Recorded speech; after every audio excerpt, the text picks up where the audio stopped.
Alright, so for our final Aura's Sweet Solar Run speedrun, we are doing another Mega Pokemon, being Mega Altaria. And I love this Pokemon. It's just so fluffy and it's beautiful. And it's got really balanced stats, so, with the base speed of 80, it outspeeds pretty much everything. And it has 110 base attack, 110 base defense, 110 base special attack, 105 base special defense. Now this thing, it's got some really nice balanced stats, and with the ability Pixelate, it can deal some really nice damage as long as it can get a nice normal move. And before Roxanne, you can get the TM Echoed Voice, which does wonders. So basically how Echoed Voice works is it has base 40 attack, special attack, and each consecutive turn you use it, it adds another 40 base damage to it. So the second turn, it has base 80 damage. Third turn, base 120, all the way to a maximum of 200, which is crazy. And since we have Pixelate, it multiplies that by, I think, 1.2, so 20% more damage. And so for this Altaria run, I actually did reset once, because the first time when I fought the rival, his Trico, the rival's Trico, outsped me, and I was like, are you serious? I have 80 base speed, and I'm a fully evolved Pokemon, Mega Pokemon, and I get outsped by a Trico. And then I looked at my stats, minus speed nature, and I was like, okay, I cannot do this with the minus speed nature. It is not possible. So we went in, re-rolled, got a nice time, and then I looked at my stats. I was plus speed nature this time, which is really, really nice, but it's minus attack nature, which means that if we wanted to go physical, there's a chance that we might not get the damage ranges we want. But of course, throughout the game, I actually realized it's actually better to go special. Now, Mega Altaria has a huge flaw. That is, it's the first Pokemon we've used that has an erratic EXP curve. Now, what does an erratic EXP curve mean? Considering everything we've used so far is either like medium fast, medium slow, or just plain slow. So what does it mean for it to be erratic? So after some research, it means the early levels, this Pokemon will need significantly more EXP. And in late game, it'll need much less EXP than most Pokemon in its range. So it starts off difficult, gets much easier. That's the whole thing. However, what the game considers to be a late level is 50. Level 50 is when the EXP gains start getting much nicer for Altaria. However, level 50 is literally the Elite Four, which means I don't have good EXP gains until I reach the Elite Four, which means it is not fun in the early game.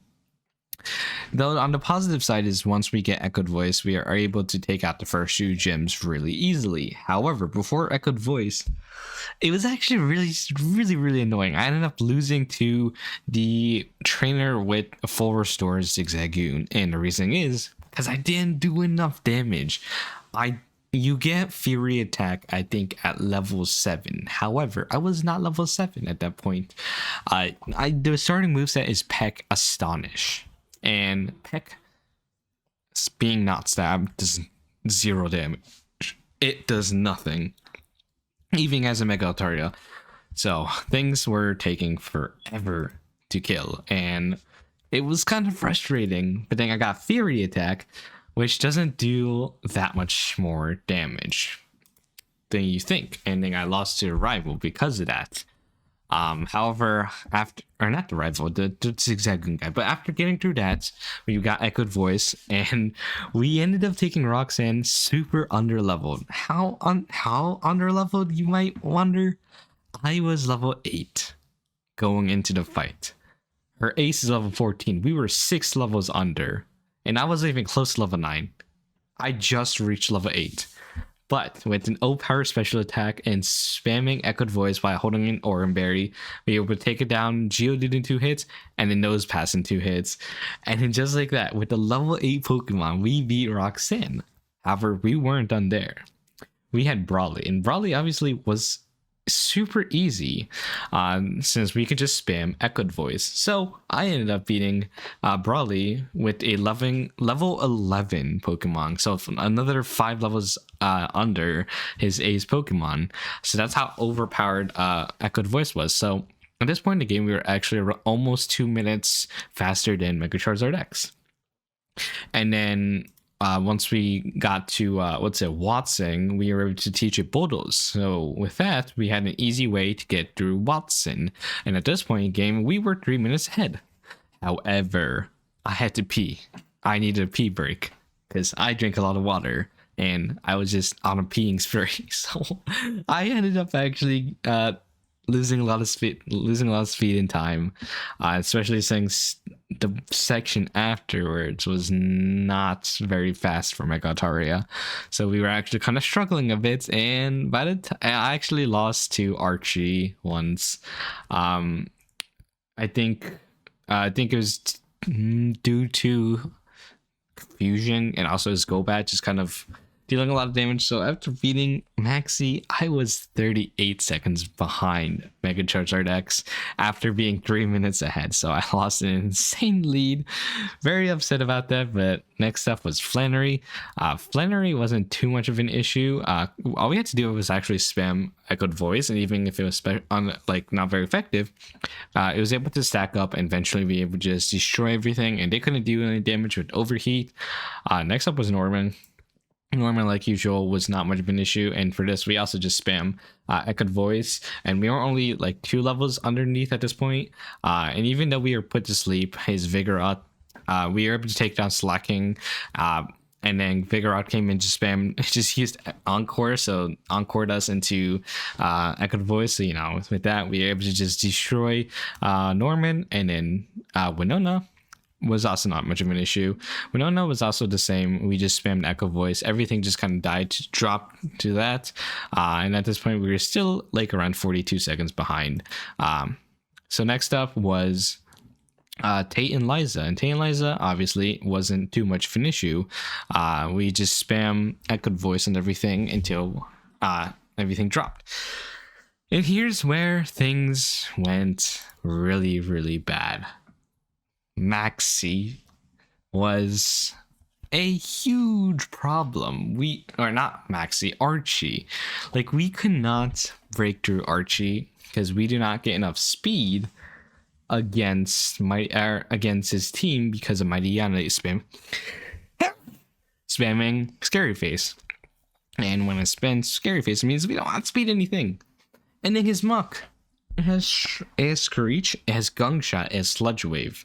And we don't one-shot it. And then even if we take down Muck with Earthquake by some luck, Crobat comes in and has Poison Feign. And if it wouldn't surprise you, I got poisoned every single time I healed it. I would get poisoned by Poison Feign. I would use a full heal. He would use Poison Feign, and then he poisoned me right again immediately, 100% each chance, and it was rough. And then obviously Sharpedo would come in, outspeeds me, and then just kills me with Poison Feign. So I was frustrated. I was really frustrated because I was like, how do I beat this thing? And then eventually, I think I got lucky. One of the times, I try to remember how I actually beat it, but I think it just all revolved around just being lucky. All right, no, I think I just went straight for the kill instead of trying to set up.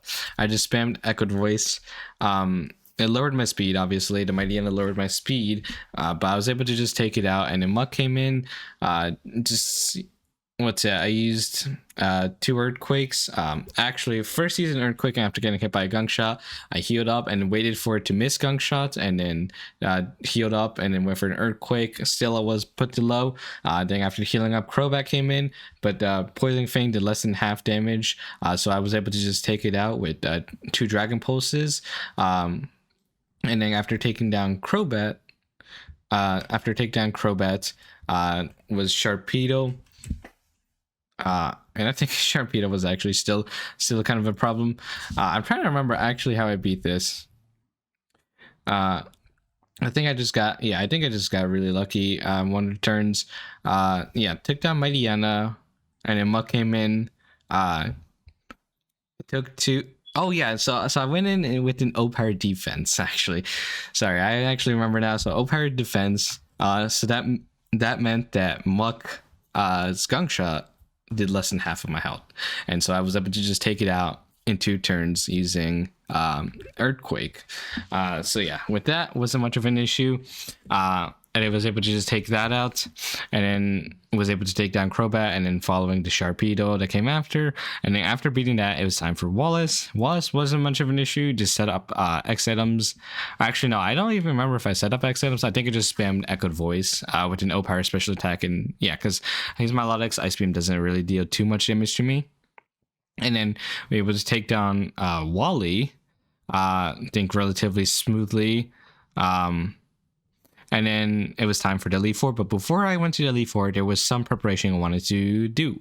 That was getting the TM Draco Meteor. Since we are Dragon type and we are able to learn it, I remembered to get Draco Meteor, and I also got Flamethrower on Victory Road just because I thought it could be useful. For Sydney, obviously it wasn't an issue, so we just spam Moonblast.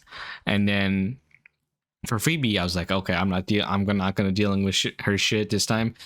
O-Power special attack, Draco Meteor, easy one shot. And then Dusknoir came in, saw that I did 0 damage, so I used an X special attack to bring myself to neutral, healed up, and then just took it down with just a couple.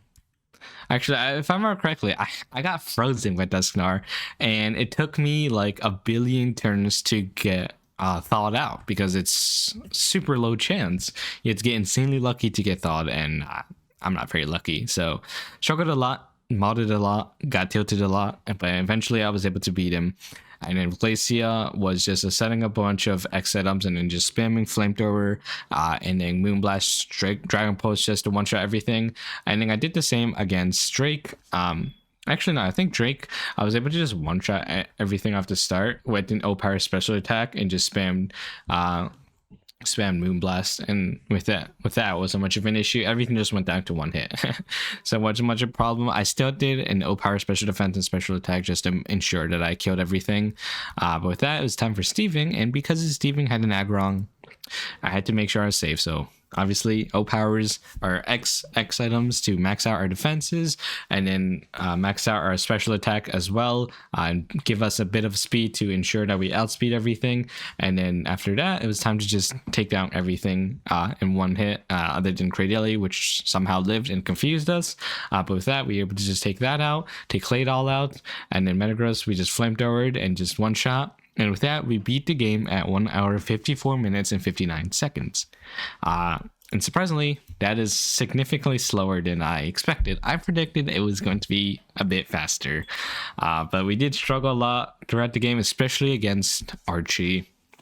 Archie, it took me so many attempts, and each time getting to him took a while.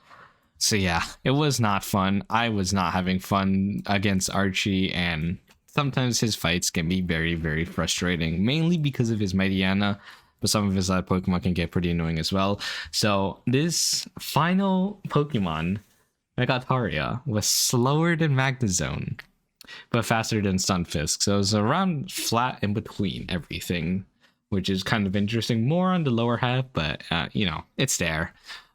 So that's it. Going to be it for Aura's solo runs. So next up, since I'm about to dive into X and Y, and I'm not too familiar with speedrunning that game, I decided to invite my friend for a solo run speedrun versus, because I assume that if I'm going to get too good at the game, it's not going to be fun doing versus with people if I'm just going to absolutely dominate them each time.